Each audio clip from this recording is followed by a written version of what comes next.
Fuck. I really like Matt's laugh. It starts out slow and it speeds up.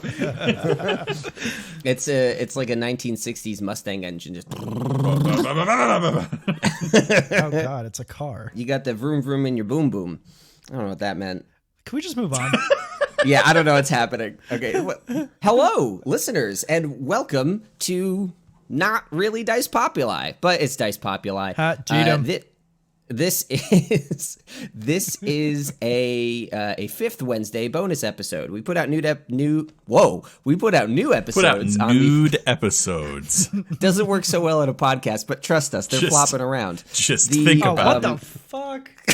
Oh well, yeah. I mean, whatever. That eggplant emoji takes a whole new meaning now. Okay, so we put out new episodes of the podcast proper on the first and third Wednesdays of a month, and whenever a fifth Wednesday rolls around, we're going to sit down and give you guys a little peek behind the scenes and give you some updates on what is going on with the show. I am Colin Ketchen, co-creator of the podcast, and for this little fifth Wednesday, I am joined by... We never decided who's going first, so I'm just gonna go grab it by the reins. Hey, it's Matt. Actually, it's more of a whatever car you said my laugh sounds like. It's a Mustang. Mustangs are horses. I'm just gonna shut up. Go. They're both cars and horses.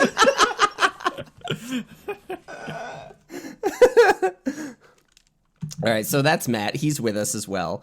We're also joined by... It's me, Orion Mossbarger. Let's go. Let's go. Hey. So, in the shows, you may recognize me as Bait and the headmaster of the campaign. Ryan is Cult the Bone Master and did the one-shot It Came in the Night. Matt plays Maeve and does editing and will run a game in the future, but that's a secret. We're not going to get into that secret yet. So, in this little bonus episode, we are going to just go through a couple things. First, we have some updates to how we're running and tracking engagement, meaning ways that we try to interact with you and give you cool stuff for listening to our less than cool show. It's basically it's a great show. Shut up. It's a thank you for letting us talk to you and not really doing much. Yes, that's exactly it. You passively consume our free product, and we will reward you for it. It sounds like a scam, but we're the ones losing money on this. You say it's a scam, and then people start thinking, "Oh wait, what if it really is a scam?" Oh, so I just need to not put the idea in their heads. Yeah, we already fucked up there. Yeah, it's impossible to edit it out. So the next thing we're going to cover is fan shoutouts. We have a couple folks that More have like really scam been shoutouts. Jesus Christ, you're doing the sin. You are the sinner. You so we have had a couple fans that have just been like killing it, doing the Lord's work, trying to get some stuff back and forth with us on the show, and it's been really fun. The main course of this episode is going to be listener questions, where we ask Ryan about the adventure It Came in the Night, because if you recall, that adventure didn't quite go to plan. Ryan, can you give me like a 10-second just recap of what happened there? Maeve killed the town. The end. Basically, the town was not supposed to get killed, and it did get killed. So we're gonna go a little behind the scenes, answering your questions about what that was supposed to be like. And me personally, I wasn't on those recordings. I'm curious as hell because I also don't know what happened there. I'm a fan of It Came in the Night, just like you. And then at the end, we're going to touch on how we're going to run this shiz in the future. So that's our quick agenda. Let's zip right through it so we can get to the questions. You guys ready? Never. As ready as I'll ever be. Let's buckle up. Let's go. Let's buckle up our horses and let's get moving.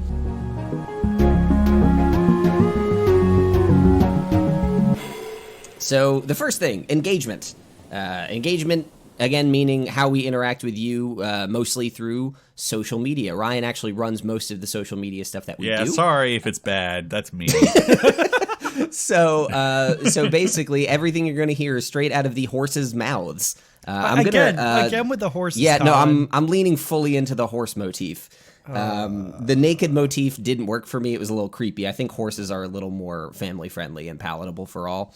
So engagement. We have Pallet your horse. 2 means of engagement, generally speaking. I call them passive rewards and active rewards. Passive rewards are things that we do all the time that we are constantly keeping up on to try to stay in touch with you, the listener. I don't know, Ryan or Matt, if you want to help me jump in here, but there are 4 ways. So passive, as in like assive. We sit on our assives while things happen. Passive. Feel like we're burying the lead here. Really chomping at the bit here, guys. Yeah. Chomping at the bit. So the first thing that we do for passive engagement is our social media. You can find us at Dice Populi on Twitter and Instagram. Again, Ryan and I keep an eye on those accounts. And the first thing that you can do just anytime is if you add us or hashtag Dice Populi on Twitter or Instagram, we try to keep track of that. And we will allow you to submit your name for use as an NPC in the show. Or just like any name, not just your name. Any name. If you're not comfortable using your name, like you think your name is funny. Like I'm not saying your name is funny. I'm just saying that if you want to give us a name that's funny sounding that we might use. Like if you want to give us a name like Butts McFreely, we'll totally use it. Something random. I guess I'm submitting Butts McFreely BT. If you don't specify a name or if we're unable to get in touch with you, we'll probably just use your handle as something in the show. But we've had a few you've heard mostly in Blessings Eve, the holiday special. That's because we recorded Blessings Eve like 3 days before it came out. You're going to start hearing a lot more pretty soon. We have a few episodes in the can, and we have some listener names there. So keep your ears peeled if you've been adding us on social media. But that's the first. If you give us an we'll take your name from you, because that's the kind of vampire we are. When you guys want to talk about art? Yeah, I'll talk about art. Yeah, why don't you? Ryan, don't do what I think you're going to do. Don't look up the Wikipedia definition of art. What? No, that takes too much work. And this is passive as for assive. Which means I don't do anything. So we've actually been getting a decent amount of fan art. And anything you send with us, we will definitely share it on Twitter and Instagram, as well as kind of tag you in it. Make sure you're getting the recognition. I guess we should probably say this too. We make no claim to what you produce. It's just we're going to share it. As long as you're okay with us sharing it, feel free to send it our way. We're not taking ownership. We may ask you to use that artwork for like the cover image for an episode, or like add it to our social media. I, for instance, am using a piece of artwork from, I believe, Tamara de la Clark. Actually, the one you're using is from Lizzie. Oh yeah, but I did use art from Tamara for the last Above Board that we did. She did a really nice pixel art. The bell end. Sorry, that's my bad. Rip of the bell end. Pretend Cap and Lizzie, or at Pretend Cap Liz on Twitter. She made a bunch of like pretty cool portraits of all the people involved, and I'm currently using that as my Twitter like picture. So yeah, if you want to send us art, we'll definitely use it, and we'll send it out through our social media, and we'd love to see what you guys art, even if you don't think it's particularly good art. Like, heck, send it to us. We do. We do. Yeah. It's not just a vanity thing. It's like a little bit of a vanity thing. No, shut up, Colin. There is. No, what I'm saying is the vanity part is cool, but like it's also just we're obviously invested in the story of Dice Populi, and there's no canon visual for any of this stuff. So I'm like legitimately interested to see what everyone's interpretations of these are. Like we got some drawings of bait, and I was like, that is not what I thought at all, but I love it. And so I don't know. We love all of it, sincerely. Matt, you want to talk about submissions? Okay. So in the same vein of submitting names and stuff, we also, we know that there's other people out there who play D&D, or they think of like random items and stuff that they think would be really, really cool in real life that you can't really have because magic isn't real. Sorry, kids. So what? Yeah. Also, Santa's real though, just so you know. Just to clarify. Good. So yeah, you can basically send us or like add us or hashtag us or whatever, and send us like D&D items, adventure ideas, maybe even character concepts. And, you could send that on Twitter. You could even email us at dicepopuli@gmail.com. That's dicepopuli@gmail.com. And, order now. And I guess we have a website too where you can do stuff, dicepopuli.com, which is pretty cool, I guess. I'm not gonna lie, I've been there like 5 or 6 times, but Colin does a bang up job maintaining that. But yeah, send us your items, adventure ideas, concepts, and more. Yeah, and basically the significance of the website here is there's a web form at the bottom of the page. So if you don't feel like opening your mail app and typing in an email, you can just go to dicepopuli.com. It's right there. Questions, Ryan? You wanted to talk about questions? I don't know, dude. Fine. No. So as this episode, as we talked about previously, we are super into getting you guys sending us feedback and questions. So if you want, you can send us anything, and we'll probably group them together like we're doing right now on a 5th Wednesday bonus episode. And you should submit those, I think, just to the dicepopuli@gmail.com, and just use question in the subject line. I don't think we have a website submittal for that one. Well, you can use the form if you put it in the subject, but the email's definitely the best way. Yeah, we don't want your ideas to get lost or questions, because honestly, we don't really know what's going on either. So just help us help you and send it to the email.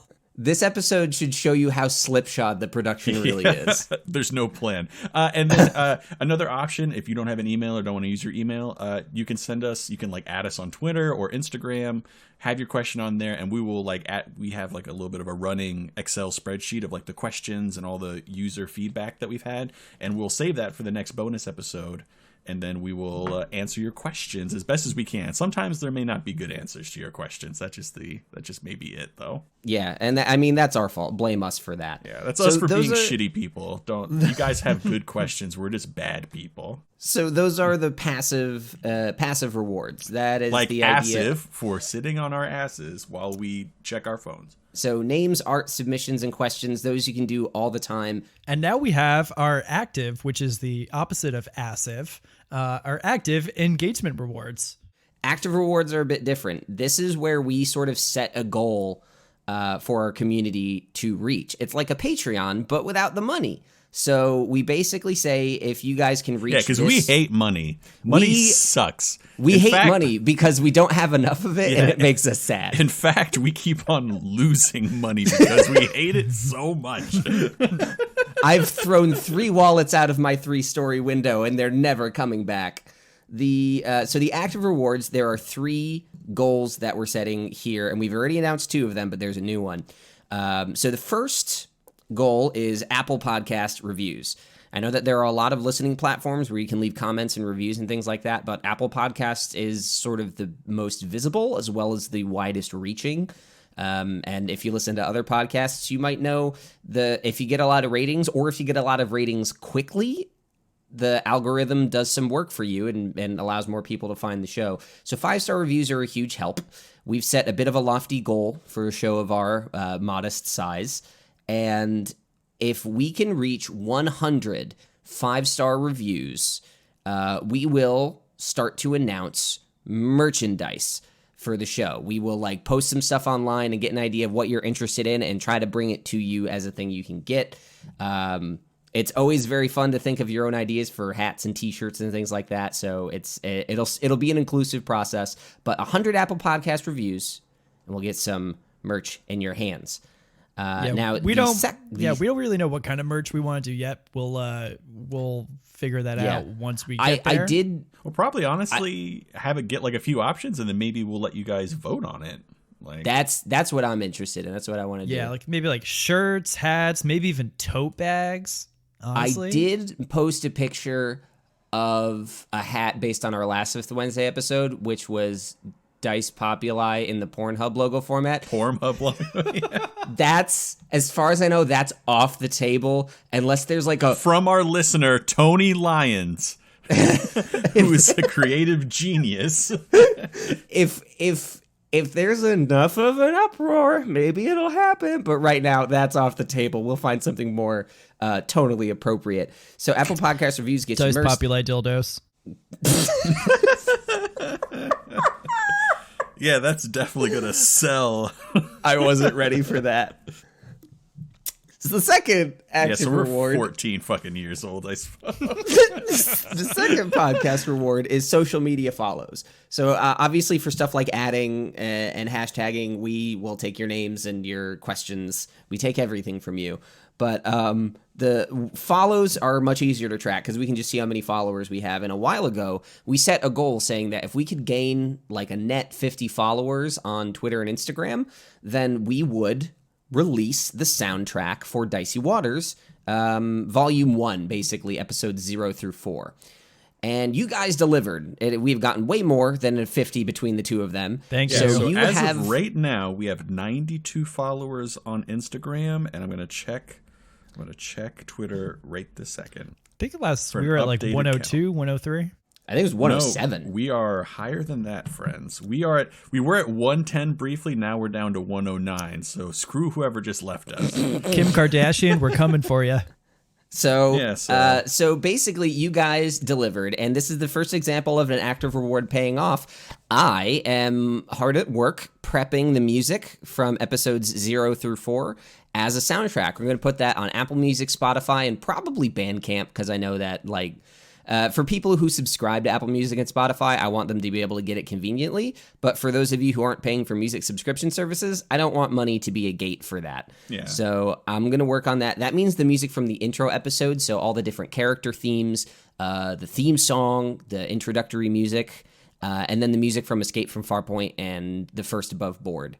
So there's going to be 5 episodes of music, and it's a decent amount.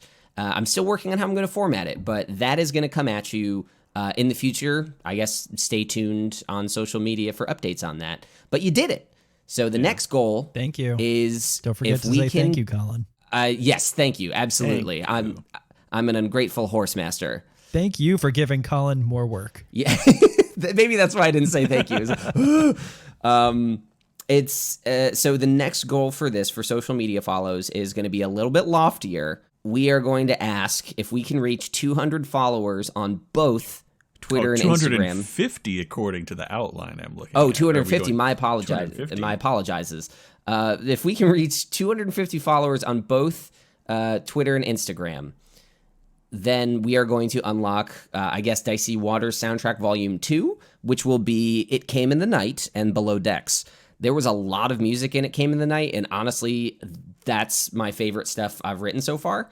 I'm pretty hyped to put that out. It's just going to take a lot of work. So keep up the good work. Social media follows, you get more music. The last new goal that the last active goal and the only new one we're announcing is listener count, new listener count. So by tracking how many people listen to the first 3 episodes of the show, so like 0, 1, and 2, if we can keep at least 25 new listeners for all 3 of those episodes for like a couple weeks, we're going to say 4 weeks. If we can keep all those listeners, then we are going to release the PDFs of the games. So we already have a PDF out of Escape from Farpoint that you can play, and we are going to release one for It Came in the Night, a full Dungeons & Dragons 5th edition compatible adventure, recapping It Came in the Night as it was intended, as the Lord Ryan Mossbarger intended. So make me do more work in my wedding season, friends. If you want to see me suffer, tell your friends about this podcast and make me do more work and explain to my fiance why I'm busy tapping, tapping on a computer. So I'm not getting married, so maybe stick to follows right now so I can do the music. The active engagement rewards, Apple Podcast reviews. If we get 100 of those, we'll talk merch. Social media follows. If we get 250 on both accounts, we'll give you some more music.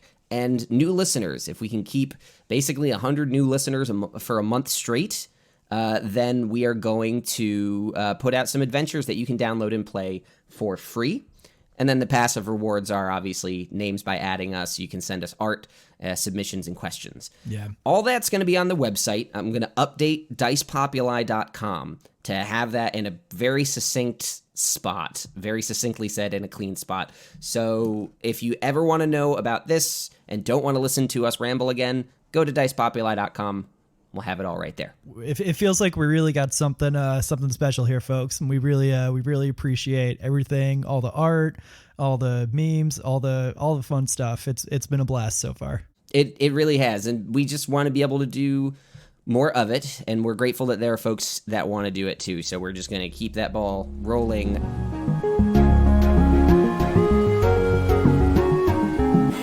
On that note, let's talk fans. Let's talk fan shoutouts. Now, let's literally shout at some fans. Like, let's here. Yell at them. Get over here, Scorpion style. We're going at it. So, I want to shout out a couple different fans, just based on the people that have really been going above and beyond to try to support this show. So, the first in this list is I want to shout out Tamara De La Clark. She regularly has been submitting fan art, and she, like I said, we used her pixel art of the Bell End for Chapter 11, Below Decks. Laura actually chose Tamara's name out of a list for her character in Blessing's Eve. That was not me. That was Laura going through a list and picking that. She also submitted some custom items. So, Tamara, you have been doing a bang-up job. Thank you. Keep it rolling. If anyone wants to see her stuff, she is at Tamara2497 on Twitter. Yeah, she's a great artist. Her pixel art, I've really enjoyed all of her pixel art that she did. It was really good. She also made a few animatics. I tried to put those on Instagram, but it didn't really work. I guess you can't put GIFs on Instagram. But she's really nice. She comments on a lot of our stuff, and she's really cool. I really like her. I've been interacting with her a lot on Twitter. Ryan, do you want to read the next one? The source of my current Twitter tag, or not my Twitter tag, my Twitter photo, is Pretend Captain Lizzie, which is also at Pretend Cap Liz. On Instagram, she is Lizzie Arrow, LIZZIARROW. And she's done all of the portraits for all of our characters. She's been here pretty much since the beginning. I think the first couple of episodes, her and Tamara. And I think they've actually maybe have a slight friendship now because they've been helping each other out. I think they both worked on some. They both made some items, submissions, not subscriptions. But yeah, she both are really talented artists. Pretend Captain Lizzie's really good artist. Like I said, I'm using her, the picture she made for Cult as my Twitter account. It is amazing. Like, I'm not going to lie, when I saw that she had made one for me, I was like, it was probably one of the coolest moments of my adult life, which is saying something. I've been trying to do D&D stuff for so long, and to see somebody like what we do enough to do some art for it was just really heartening. And I really appreciate it. Great artist. Yeah. She makes really good art, both her and Tamara. Yeah. So I would follow them. Pretend Captain Lizzie. She also just sent us her incredible 3-form portrait of Edmund, Josh's character. Yeah. Edmund is so good. And Josh is maybe the most relaxed of all of us. In our group chats, he just kind of lays back in the cut. And when we posted that, he was like, "Oh my god!" He's like, "I'm going to show it to all my friends." It was like his baby. So hard. It was very nice. You guys, you got a reaction out of the big lovable dude. I thought you were going to say doofus, and I was like, "Whoa!" No, he's just the quiet guy. It's kind of rude, Colin. He's not even here. So it's wonderful. Another fan. You doofus. See, I can say that because you're here. That is another fan that has I've actually been chatting with personally. We have a mutual friend, but basically Rachel. You can find her on Instagram at Rachel Sanrelus, SANRELUS. She after the Blessing's Eve episode, she wrote lyrics for Tamara's song, that little flute thing that happens at the end. She wrote some very cute lyrics summarizing the adventure. You can see that on our Instagram as well and on hers. That was that's the kind of fan art engagement I never really expected. That was, I was always thinking so typically of visual art, but that was really fun. And she's cooking up some other stuff too, so it's nice to have somebody else be engaged. For listener submissions, I want to shout these out because I use them in Blessing's Eve. We did use Tamara's name we changed the last name to Tamara Greenbottle because that was Laura's character's name. Chester Winterbottom was described as a law enforcer who is bad at his job Yeah. by @Dungeonetics on Twitter, and I was so struggling to figure out what to do for Blessing's Eve, and when I saw Chester Winterbottom, bad law enforcer, I was like, this is perfect. I imagine the mutton chops for good. Oh my God, get off this tower. It was just it all came together. As far as items, we have at Legotti, Legotti on Twitter. He submitted the Mind Mallard. I feel a little bad that at the end of the adventure, the items got dusted because... Well, okay, no. The Mind Mallard is so really sure. They were all really good. Don't write it into existence yet, Colin, or don't say I'm not saying that it is canonically impossible to see that item return. See, there we go. But basically, I thought that it might get used in the adventure, and it didn't, which is fine. But I so love the Mind Mallard. And the Liar's Chain was a joint by Tamara and Lizzie, a joint collab there, which is kind of cool. Unfortunately, we also didn't see the details on that, but more to come. And then we've been getting some reviews on Apple Podcasts and on Podbean, which is our hosting. We've been getting some comments. I don't know if you guys have access to this or like want to shout anything out in particular, but there was one comment on Podbean after Blessing's Eve, because we had the whole bit, Matt, if you remember, there was all the crates and like the cured meats and the bread and stuff, and one person was like, wait. On Podbean, they said, wait, why did you not make a sandwich? Solid critique. You know, like, it was by missed Podbean opportunity. user Ashley, and it was wait, bread, meat, and cheese, and no one wants to make a sandwich. What she should have added after that is unsubscribe, deleting off a phone. Yeah, that was a oversight on our part. Honestly, I personally feel like we let you down, and I'm sorry. Matt, the role player in that situation, has to bear all the responsibility. Oh, dude, you have no idea. Mm-hmm. But on Apple Podcasts, some of the reviews too. We have one person saying that they ration the episodes because they love the story and characters, but they hate waiting for episodes. And I listen to a lot of podcasts. I don't know if you guys do that with anything where you're like, I could binge it now, but I'm going to wait. Do you guys do that with anything? No, I'm just a big piece of shit, and I just listen to all of them in one go. I'm a binger for sure. Yeah, I do it more with the food than I do with anything else. I'm just like, oh, this looks good. I'll save it for later, so I enjoy it later, you know? I think I'll eat it now. Yeah, I'm definitely the eat it now type of guy. I have no impulse control whatsoever.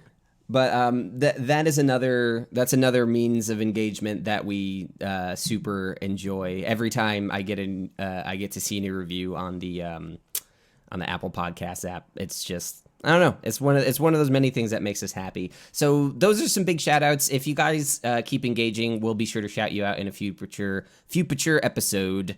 Engage with us, live with us, love with us. And we definitely take notice. We're definitely looking at everything. I check for comments daily. I check usually check like the Apple Podcast stuff daily to see if there's been more reviews.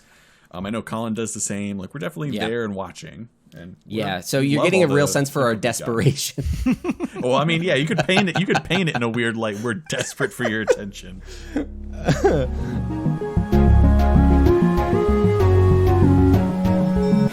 I think that gets through most of the housekeeping stuff. Oh boy, now it's the questions. We're gonna get into a little bit of an interview with Ryan and Matt. I think. Excuse me. Let me get my stuff together. Okay, so just as a recap, It Came in the Night was an adventure dungeon mastered by Ryan. It was chapters 6 through 10, where the folks went onto an island. There was a beast attacking, and when they tried to fight the beast, they accidentally killed a bunch of townspeople. They accidentally killed a bunch of townspeople, and in their exile, still managed to try to save the town from a terrible leader. That's what happened. Ryan, I think you had a question. Matt, I think you had a question for Ryan. Why don't you kick it off? So, Ryan, as a player in your campaign, first, I'd like to personally apologize for derailing it. No, it's okay. And I think I know he said lying. I know myself, Pat, and Josh are all really curious, as well as like a couple other questions that we had we're really curious about what the hell was your campaign before 70 people dropped? Like, what was supposed to happen there? So the first kind of wrong turn is was the raffle. The raffle took a weird course, but it still got me to the same point that I wanted you to get to. I wanted you guys to have an initial encounter with the beast, and I wanted you guys to find out it was somewhat unbeatable the way that you currently were. So something that you guys really didn't find out because of all the things that were happening. So I used something called a Buddha. It's from the Tome of Foes, which is a Kobold Press book. So I knew you guys probably wouldn't be able to like look it up or find it. And it was kind of interesting. It's like a hyena type of werewolf. It's got a bunch of interesting abilities. One of which is that it's werewolf. I say wolf weird, I guess. But that's how Luoxana says Worf's name in Star Trek. Yeah. So it's got resistances to any, I believe it's got resistances to any attack that's not silvered. None of you guys had silvered weapons. And then all of the little dogs that were around, they were jackalwares. And they also, I believe jackalwares either have resistance or immunity to weapon attacks that are not silver. So the initial encounter that I had planned with all of this stuff, because the jackalwares were a new thing that Bellary had figured out. And he was going to test on you guys because you guys were like kind of higher tier adventurer. So it was supposed to be kind of an unwinnable encounter. And it was. You don't say. And it was like the Buddha, the way it was, it flatlined Edmund in a single round after it was able to get its attacks off. And that's what it really was supposed to be. It was supposed to be like you guys are supposed to run away. That was going to lead to a skill challenge. And then that skill challenge, when you got away, you guys kind of ended up finding, my initial thought was that you would find the church, because the church was like hallowed ground, and you guys didn't know this, but it was coated in silver paint, which kept the beast away. And then you guys are supposed to find out a little information about the beast from Master Seawin, or Father Seawin. Father Seawin, yeah. Somebody called him Master Seawin. Now it's stuck with me. Yeah.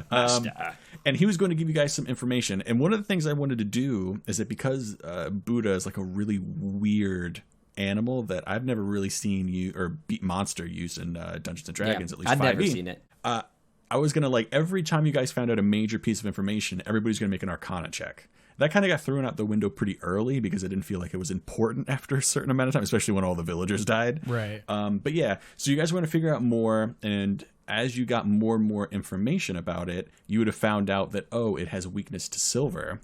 And then you would have to figure out how to silver your weapons, and then you'd have a significantly higher chance of defeating it than sand silver. Interesting. So it was gonna be free roam. So I had stats for how much silver was in like the town itself, and the stats for how much silver there was in Alison Ricard's place.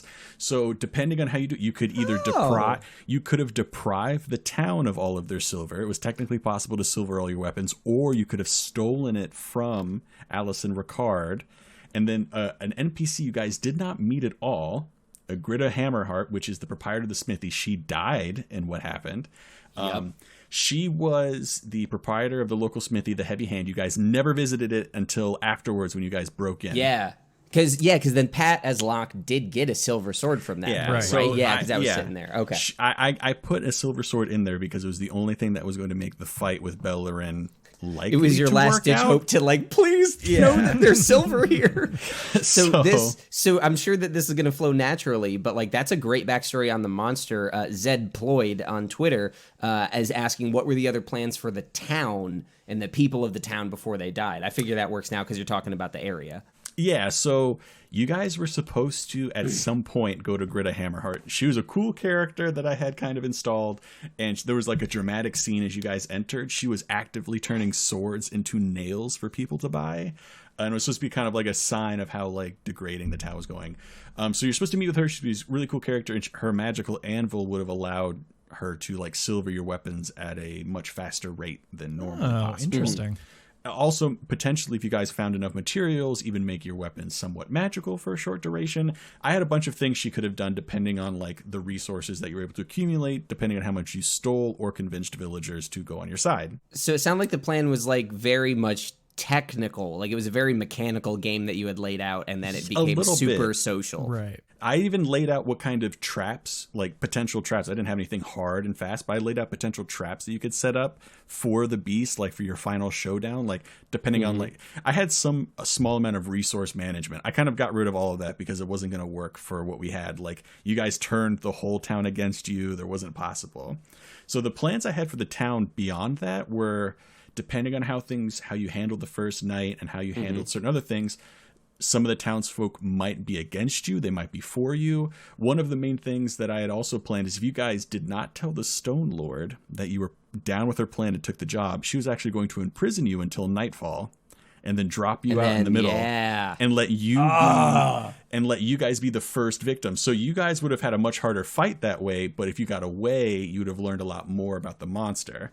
And I had a couple different moving parts, like Father Seawind. He had a couple things he was doing in the background that he could have helped you guys out. He's a spellcaster, so he could have like buffed you guys up for a fight. Remo had a slightly different. He could have helped out more. Which one was Remo? He was the current owner and proprietor of Randall's General and Specific Goods. Oh, my name is Remo. Oh, yeah, my name is Remo. The General Store and Goods. I love that bit so much. So there was a couple of things you could do. There was also, I had a couple of guards that you could have, like, there was about 4 or 5 guards that you could have called to your side, like hard, like either giving them money or like hard pressing them to work with you guys. So there was a couple like hanging fruit. Like as you guys got more and more resources and people on your side, the fight would get easier and easier. But that's like a lot of things I had in the town. So a lot of the objectives I had in the town were to make things easier for you. So if you guys went that extra mile or you tried to do something, it would get easier as you went. Interesting. So we got another question from Pretend Cap and Lizzie. Were there any places that were never discovered? Tamara asked about, both Tamara and her asked about NPCs. We already heard a bit about that, but what about places that never popped up? So places that didn't pop up, there was some places inside the Stone Lord's Via that you guys weren't able to see. They had a vault that you guys didn't check out. You really didn't have a chance to check out. There was the Stone Lord's room itself that had some stuff in there. A Dice Populi dildo? No. There was also just a couple random... Like, you guys really didn't get to check out you guys saw the smithy, but nobody was there and it was kind of dead. There wasn't anything left. I had some stuff going on in there. You guys saw most everything. There was one or two like cottages out in the wilds, like basically on the moors of Stonehome. But I kind of had those as like an ancillary thing, although only if they asked to go out there and like hunt something down. Well, I have those, and it really didn't happen. So. Gotcha. Another question from Lizzie. Did that guard NPC that informed the party of the first survivors survive? He seemed like an all right person. No, Wesley's dead. I believe his name was Wesley. Fuck. Or no, was Wesley? He was the short one. That was like right at the front, right? With That was Toddley. I was heartbroken because I was planning to use Toddley in a future episode and he got eviscerated. So. Oh, fuck that. Toddley was a little bitch. Yeah. Why do you think I wanted to use him? Toddley was supposed to live, but you guys... You mean bait?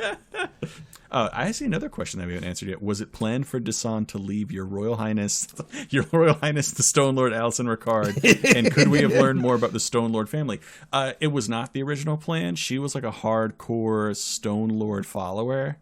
But just things went so twisted after that, and the madness of... She was always meant to be like neutral evil at best. And I think with the way that the town took such a quick south turn after so many people died, like all bets were off. She kind of lost, she knew she was going to lose the town. There was no way to come back from this. And I think that just kind of broke their mind a little bit, have so many of your subjects just eliminated and off the board and it be directly connected to something you did. Like she technically hired the group that ended up killing everybody. So everybody was blaming her and it was just this huge mess. So... So we have a couple questions from Pat, who is not on this recording, but he was in the game. And Matt, I imagine you may have some opinions. Some of these are bad questions. Yeah. So I wouldn't say most listeners have bad questions, but I can say Pat has bad questions. So no, actually, I think this question's pretty good. And I imagine Matt might be on the same page here. Theoretically, if the raffle had worked and we didn't murder everyone, would the townspeople have rioted after finding out that we were using them as bait and that nobody was getting on the ship? Yes. Okay. I think we kind of had a bit of an understanding that yes, this is what's going to happen. No, but for of course, like 100%, we never got they to that immediately, point, you know. as you guys like, I rolled the die at some point to be like, all right, it's nighttime. You guys are like tugging on them a little bit to like, you're kind of pushing the expectations of what I would expect a normal person to be able to bear. And I rolled really high, and I was like, if I roll low, they're going to like start leaving in droves. And I didn't roll like a natural 20 or thing. I rolled like a 15. So I had like a few people are starting to go, and that's when you're like, oh, no. Yep, then you start shoving people inside of the building. And I was like, all right, well, if whatever happens at the end of this, as you guys are getting murdered, they're going to like start trying to get out of here once they see the tide turn. Yeah. And then the tide never really turned, and then a bunch of them died. Yeah. So I actually have a question for Matt then. Okay. Matt, because you were aware of the ramifications of lying to this entire town and corralling them in the church. What was your thought on like the risk reward of that? Like what did you balance to make that decision? So, I mean, at that point, the only thing that we really knew about the beast was that it was attracted to the villagers. So instead of having everyone spread out all over town, it just kind of makes sense to have everyone in one place. So the beast would come to that spot, and then we would, you know, in theory, kick its furry ass. So, okay, so like that is just, so the fact that you're saving them is more important than the fact that you would be pissing them off. Right, exactly. Okay. And, you know, and if somehow we did defeat the beast then and there, then, you know, it'd be a win-win. See, that was the issue. You expected a fair fight. It was not a fair fight. Yeah. And now we know. Yeah, you guys got pretty lucky with your rolls and your attacks. Oh, no, but Ryan. None of us hit our attacks, like on the actual. I think guy. That's what I mean. Be right. You guys got lucky on the jackal wares. Yes. So the jackal wares were supposed to. So I was rolling really. No, you guys were rolling really well on the save. So, and I think Edmund was an elf, so he can't be put to sleep. But they have a special ability where they can keep on each one of them individually can cast on you sleep, and you just fall asleep, and then they can like get up on you and like fuck you up. And for whatever reason, every time I was trying to do it, you guys were rolling really high. The DC's like 12, so it's not so frustrating as a DM. Like, so just just get like one bad roll. And then I planned it when because I started planning this back when before we had concrete made all of our character decisions. Right. So I didn't know what level necessarily be doing. So I figured, like without any magic, like without a lot of magic, you guys would be fucked. And for whatever reason, you guys were just pumping out spells instead of doing physical attacks. So you were doing a lot more damage to them. And I was like, still fine. I was like, oh, it's fine. Like if you guys kind of like win this encounter, the beast is still going to like do his thing and kill a NPC or a villager or whatever. And then it'll be like a learning experience. You guys will be able to investigate the corpses. You'll learn a little something about the beast. And then we did. Because it also used some special abilities, and then just things fell apart. Yeah. So another question from Pat. Also, on a scale of 1 to 10, how genius was my plan to disguise Locke as an actual dragon? TY. It was the dumbest thing he's ever come up with, and probably the dumbest thing I've ever encountered in a game. He's like, oh, I want to make some wings out of some trash. And I was like, fine, roll it. And he rolled well, and I was so pissed. It was the dumbest thing ever. All right. Moving on. I want to dwell on that one. All right. This is a question from Tamara. Yeah, go for it. How does Cult know Stonehome, and will the island be democratically run now? And most importantly, what was the dude smoking? So I'll answer. How does Cult know Stonehome? So in the Badlands, I have it laid out. I actually have a pretty sprawling document with like the history and all the other stuff of just the Badlands in general and Stonehome. So Stonehome is like one of only 3 places in the Badlands that functions on like a normal scale of governance and commerce. So Stonehome, like wool and a couple other things, are actually exported out of the Badlands via the Mage Lord trading ships.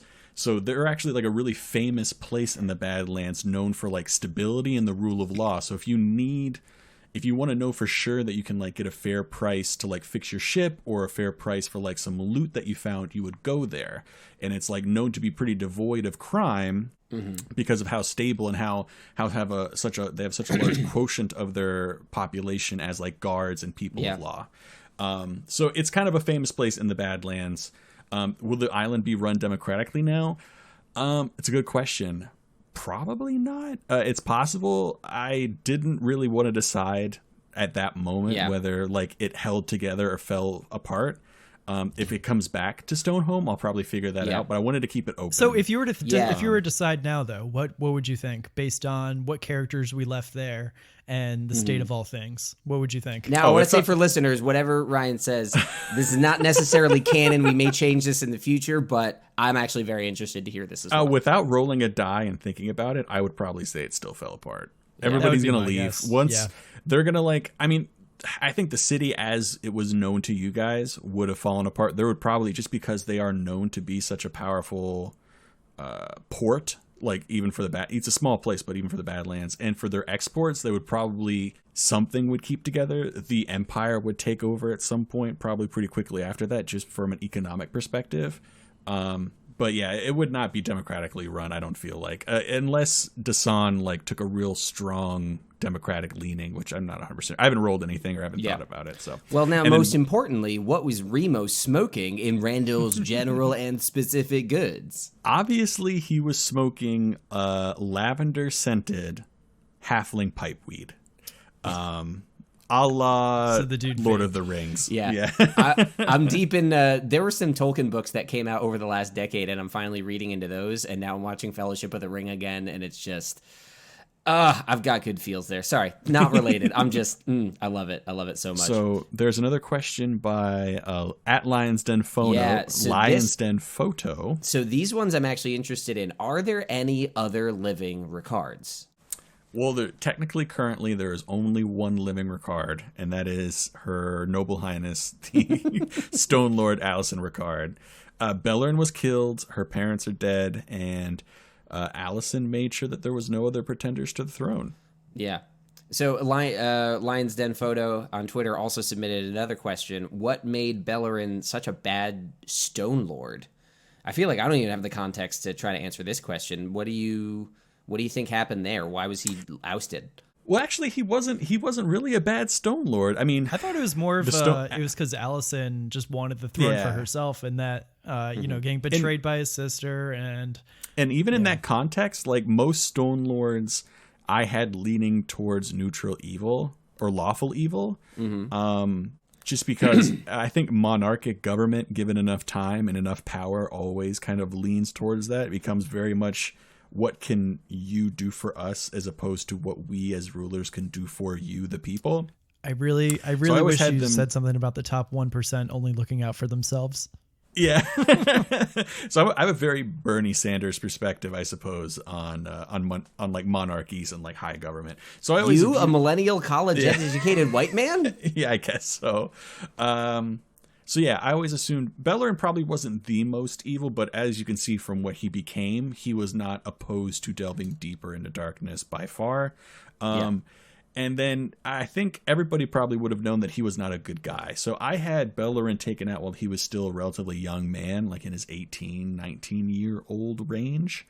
So his parents were still alive. His parents, I kind of may or may not have known that he was a bad Stone Lord also, but he had the rightful right of succession, so he was going to be the Stone Lord regardless. All right. That gets through all the questions we had for It Came in the Night. Honestly, not as different as I was expecting. It still seems like broad strokes were there. Just I'm a little bummed the mechanics didn't happen. So like if we want to get into the things, so there was so going back to some of these other questions, there was I was viewing this from a before things got fucked standpoint. Mm-hmm. So after things got fucked standpoint, I rewrote the second half of this adventure completely. So there was a lot of things that they actually missed because they avoided. Yeah. There was a death cult, wasn't there? There was I've mentioned it several times. What? I thought about what was going to happen, like, because there was men, women, children, entire families were there together. What would happen if 70 random strangers, or not 70 random townsfolk, just died on top of the people that already died? And I thought, well, the first thing they're going to have to do if they whatever religion that they may have, because I had kind of disparity of religions. They're going to want to like take care of the bodies. And then like that would be kind of crazy. A mass burning grave, that would probably drive a lot of people crazy.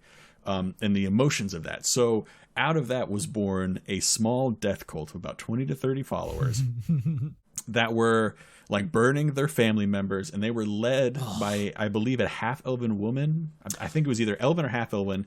Her name was Theron Faudel, and she was going to be a cleric of some amount of power. Basically, through her grief, she was given power.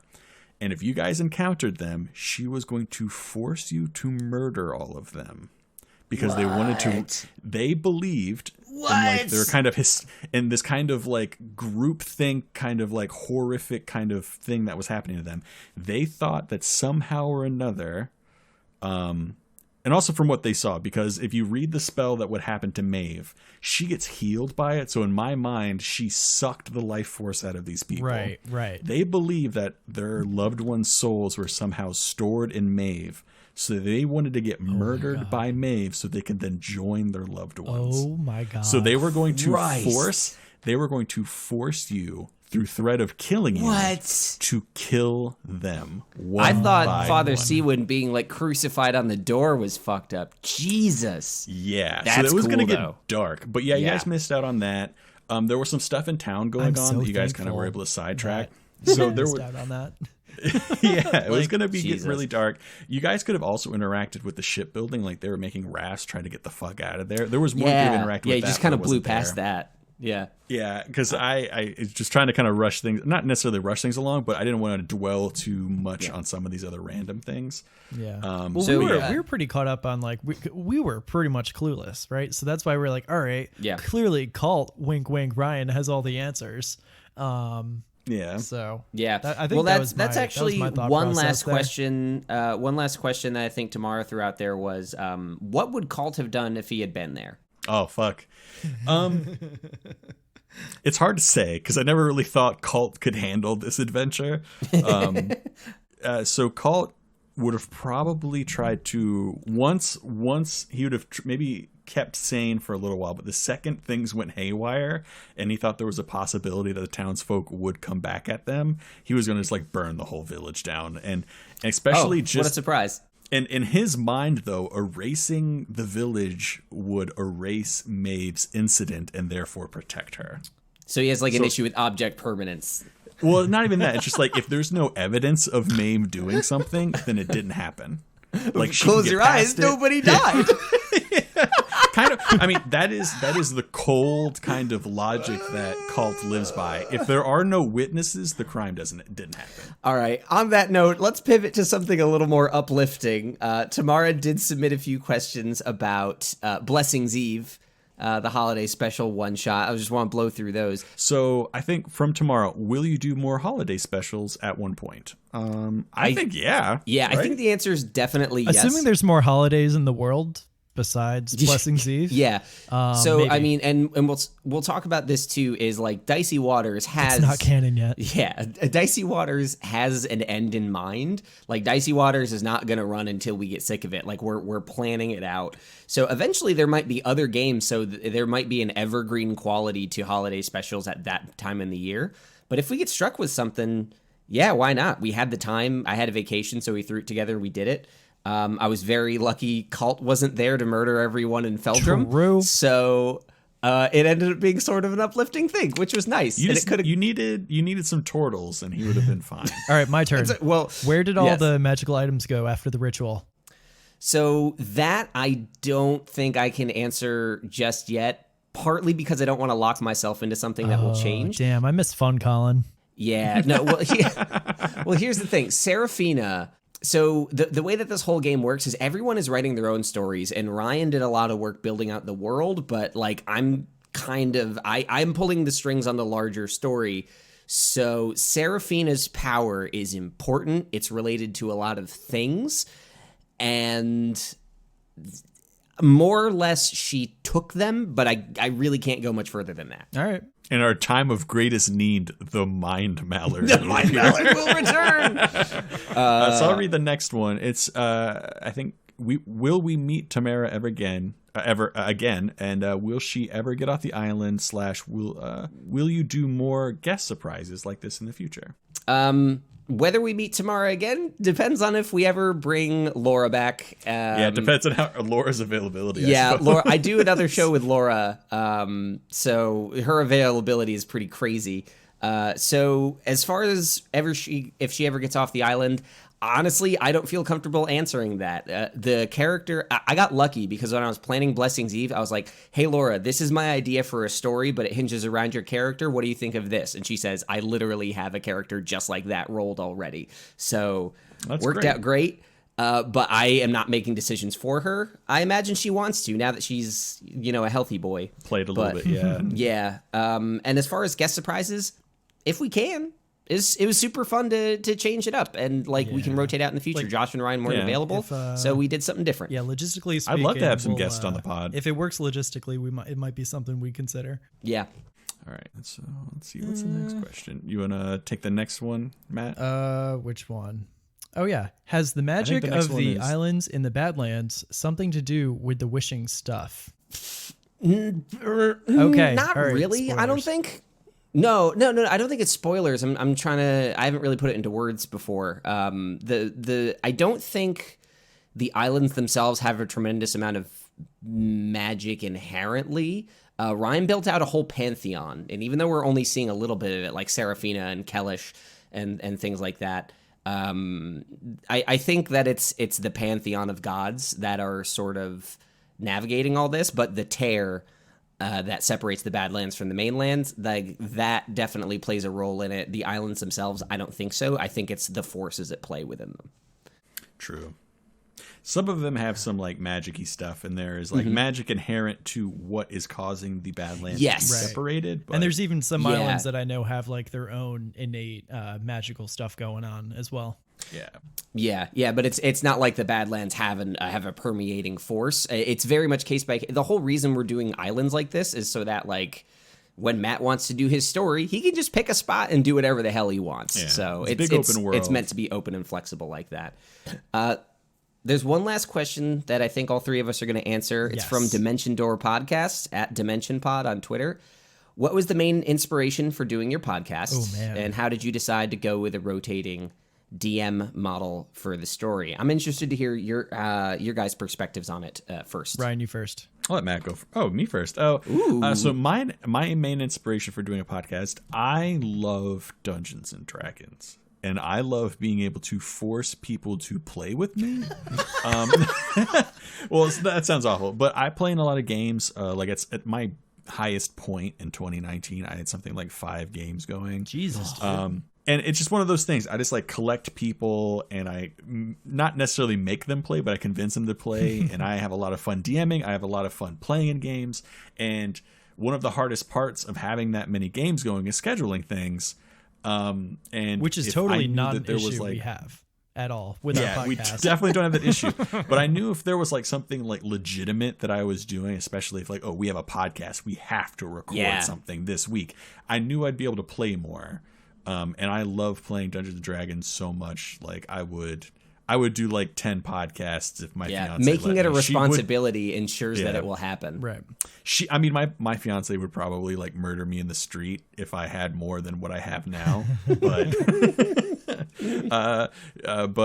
I just love it so much, and I wanted to there's just that moment of I would really maybe it's a self-conscious or maybe kind of a I don't know what's the word for it, a insecurity where you just want people to think you're also good at something that you like. And I can't really draw, I can't do art. The closest thing I can do that's this is writing and Dungeons and Dragons, and to find out that I wanted to know if people liked it as much as I liked it the way I did it. And I guess we have some amount of success, so it's a real big boost to me personally. You're doing good, Ryan. Cool. We did enjoy you. You are loved, you are supported. This is a safe space. Oh, well, when you put it like that, then it just sounds like an intervention or something like that. I mean, it kind of is. He made a death cult that wanted. There's a lot going on in there. Fair point. So that's a very fair point. So Matt, what about you? How would you respond to this question about the podcast and the rotating dungeon masters? Prior to joining up in this podcast, I'd only played in one D&D campaign, which funnily enough ended the night of the 2016 presidential election. That's a story for another time. But what a coincidence. Well, yeah, story for another time. Yeah. But then, it was something that I had a lot of fun with, just like the camaraderie, the jokes, just like the general fucking around. So then, eventually it was something that I really, really wanted to get back into. So then, here comes Colin like, oh, hey, I have a podcast idea. Pretty much exactly like that. And was like, I wish we could put a caption at the bottom that says like dramatization. Yeah, I mean, yeah, limitations of podcasts, I suppose. But yeah, he, it was for me, it was a really good opportunity to get back into something that I enjoyed. And regarding DMing, I really haven't done too much of it in the past before, outside of just like small one shots, what have you. So this is going to be like the first real campaign that time to fuck with Matt. Woo! Yeah. Oh, well, you have no idea. You have no idea what I have in store. Peek behind the curtain. I don't know all the details of everyone's game, but I help everyone plan their campaigns, really just so that logistically nobody's like doing the same thing, or no one does something that will fuck up someone else's game. Yeah. And so like I've gotten to see the outlines of everyone's games ahead of time. I'm so pumped to see Matt run his game. All I'm gonna We're in the say, middle of Josh's. All I'm gonna say is, Ryan, I challenge Colt to burn everything. And that's all I'm saying. Oh, I hadn't even thought it. Okay, that'll be very fun. So I'll take a stab at the piqued my interest. I'll take a stab. I'll take a stab at the question. I more or less originated the idea. In the credits, I credit myself, Ryan, and Josh as co-creators. But basically, I started listening to podcasts when I started getting migraines because I needed something to do when I couldn't look at anything. And I was like, oh, Adventure Zone. And I just blew through a bunch of it because I was laying there with my eyes closed for hours. And I came up with this idea of a rotating setting, rotating system back before the balance arc ended. And then when they started doing rotating games, I was like, fuck. And then, okay, how do you one-up that? And then I was like, what if we actually switch DMs like as a matter of course? So what you're saying is this whole podcast is us one-upping the Adventure Zone. It was more or less trying to do something different. It was me looking at it and saying like, what is more interesting than this conceptually? And I brought it to Ryan and Josh, and I basically talked with them separately, and then I pitched it to the group based on who was interested and available. Originally, the concept I pitched was like, everybody does a one shot and then we change systems. It was going to be like a space hopping. We're in like a TARDIS style ship and like, hey, it's Dungeons and Dragons this one shot, Starfinder the next. And it just like everyone was like, Colin, bring it back in. I think because I think it's just going to be too much work for everybody to learn the system every month, because we all have jobs, we all have like personal plus Pat's in Phoenix, while the rest of us are on the East Coast, and we're all kind of like spread out a little bit, so it's very difficult to I mean, we're definitely probably going in the future, we're probably going to maybe try and do more like differentiated systems, but we're not gonna leave the Dicey Waters story hanging out to dry before we change. Like we're gonna wrap it up. We are going to give our characters and ourselves like the time that it deserves. Because once I brought we're going to give ourselves the perfect happy ending. Once I brought it to the guys, they we settled on the idea of islands. It was called Operation Boat, but we all agreed very early on, like, this is about coming up with a cool story. And I think we're making a cool story. I think it's there, because even the episodes I'm not in, I love to listen to. So the only thing that I was a little burnt out about by when we were discussing it is I super hard wanted a Spelljammer campaign. Yes, you were pushing for it so hard. Which is the wildest, like, if you go back to Dungeons & Dragons, like, 2nd edition in, like, the 80s and early 90s, it was the wildest fucking thing Dungeons & Dragons ever put out. It's like, oh, what if all of the different universes that we have exist, but there's also spaceships, and one of those spaceships is a giant fucking manta ray that has a city on its back, and like its fumes are addictive and you never want to leave it. So so a little insight into me, I collect and do various things with a lot of older Dungeons and Dragons stuff, so I have just about every single Spelljammer component. So I was like frothing at the mouth talking about, like, we should do it now. And much like when I pitched the rotating systems, we were like, okay, Ryan, bring it back in. All right, come on, we're doing boats. Yep. It could be a boat, but it can be in space, guys.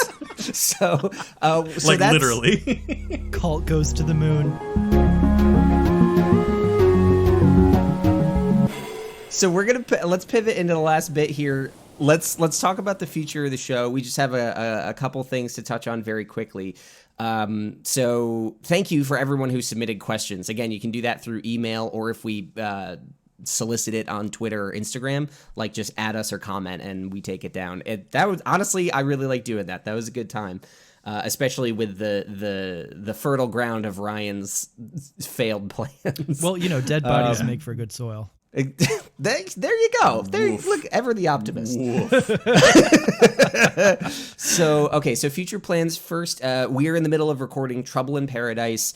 I think we're more than halfway through the recording. It is going to run. We don't really know. We don't know for sure. I chatted with Josh a bit about it, but we don't have a specific lock on how that's going to wrap up. But it is going to run longer in terms of episode count. It's going to have more episodes than it came in the night. However, that is partly because the episodes are going to be a little bit shorter going forward. Not that much shorter, but basically with It Came in the Night, like I said, I wasn't there. We just said, Ryan, go do a thing. And it was, ask Matt, it was pretty hard to edit because we didn't know where the episodes had to start and begin. We just had like 3-hour sessions with no points in them, so we just kind of had to chop it up. With Trouble in Paradise, we are checking the time a lot more closely, which I think is a very good idea. It's making it easier to record and edit. The result is episodes are going to be closer to an hour. We're probably not going to have a lot of 90-minute episodes, or Blessings Eve, which was almost 2 hours. Jesus. So that is going to be the thing. So it might be about the same length as It Came in the Night, but the proportions will be different. Fan submissions. We're going to try to include those more in the future. I hinted at this earlier. Blessings Eve had a lot of stuff in it from fans because of when we recorded it. Trouble in Paradise, we started recording it before we had compiled the list of user submissions. So you're going to start to see that stuff soon, and it's going to be a lot more regular. So we're also going to be looking for more submissions to sort of fill out the world. I think Matt's is open season for what we can include. Per his discretion. Absolutely. Breakaways in the middle of the episode, the little sections where we typically the Dungeon Master will interject with some updates. We're going to try to do those as needed. We haven't done them in a little bit. I want to lean on Fifth Wednesday episodes like this for the big updates. We got some feedback early on that they disrupt the flow, and I agree. If we don't need them, we're not going to do them. Only if it's really necessary will we be putting that in there. If you do want to stay up on stuff, social media. Check the show notes of each episode in your podcast feed, and check dicepopuli.com. We'll always try to keep current with you, but that's probably not the way we're going to do it if we can avoid it. Trouble in Paradise, Josh's adventure, will be followed by my adventure. We're not going to give you too many details. Do you have a name? No, I'm not telling you the name. Slippery when wet.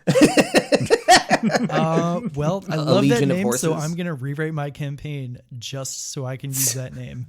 But, we're all, I know I'm super excited for what is in store for these losers. Yeah, no, it's going to be very fun. And then sort of picking up on that last bit in the question and answer section there, like I said, we are planning the end of Dicey Waters. It's not going to be for a while. I'd say we're like maybe halfway through the campaign, a little less. I think exactly. less. I guess maybe a little less. I wouldn't even say that. because then that gives us like the frame, you know, we're going to let the story play out. If you're thinking of Dungeon Masters. Well, we already know the adventure. Yeah, the adventures are going to be after Josh. It's you, then Pat, and then back to me. I don't want to end. For a wrap up. This could all change. This is the plan as it is now. But if we have bigger, better ideas, we're going to do that sort of stuff.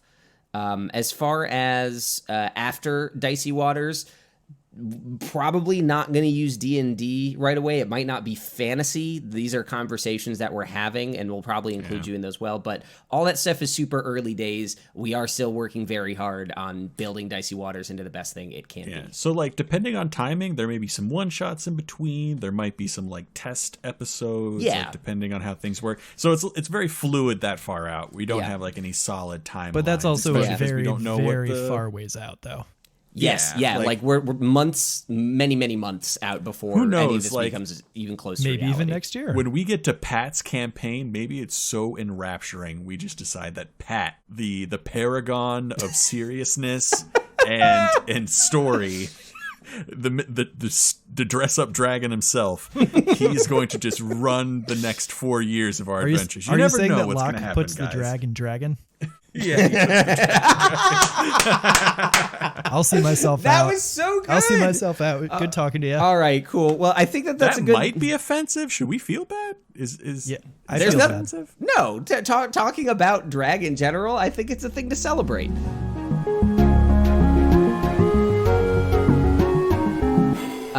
But I think that's a good point to end it. We're going to do something we don't ever do in the episodes. Let's do some credits, boys. Let's read some credits about the show, because it's always in the show notes, but we never shout it out.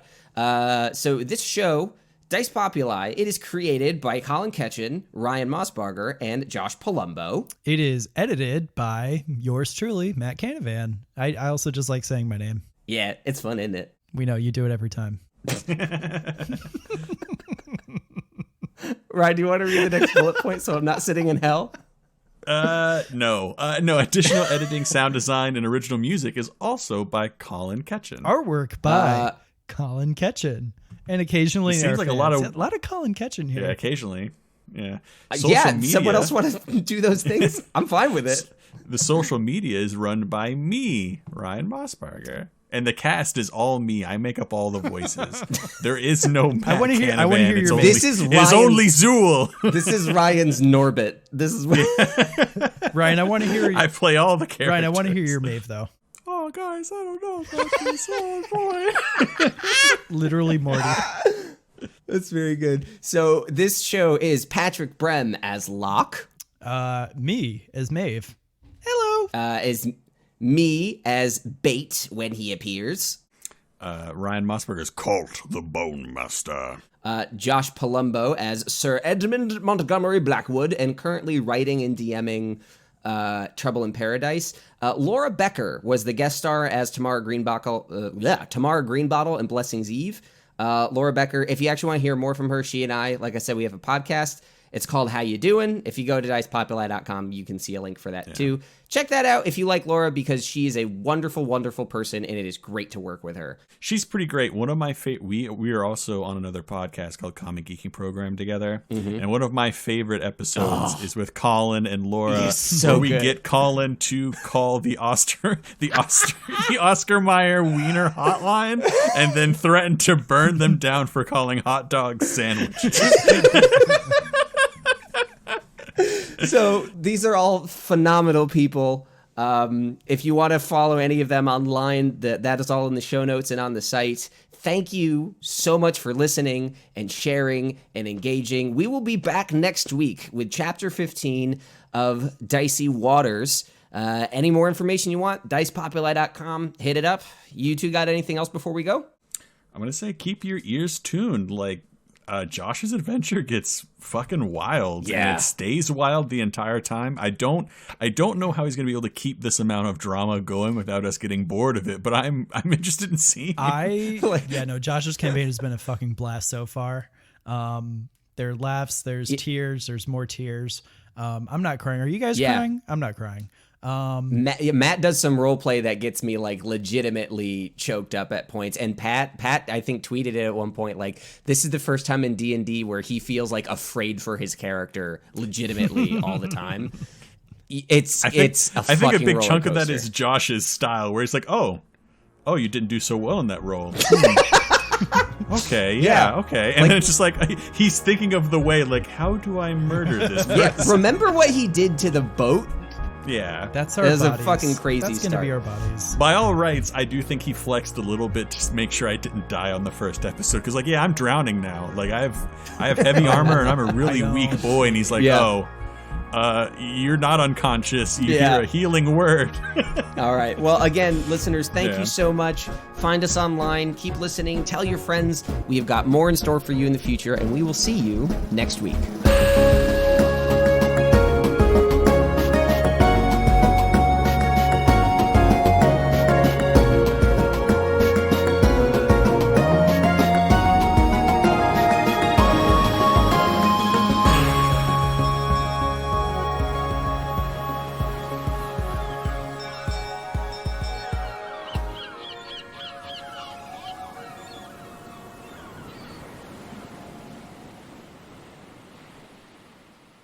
Yeah, see you next week. ComicGeekingProgram.com. .com. Oh, shit. Now I have to make one with Ryan doing that, too. Please do.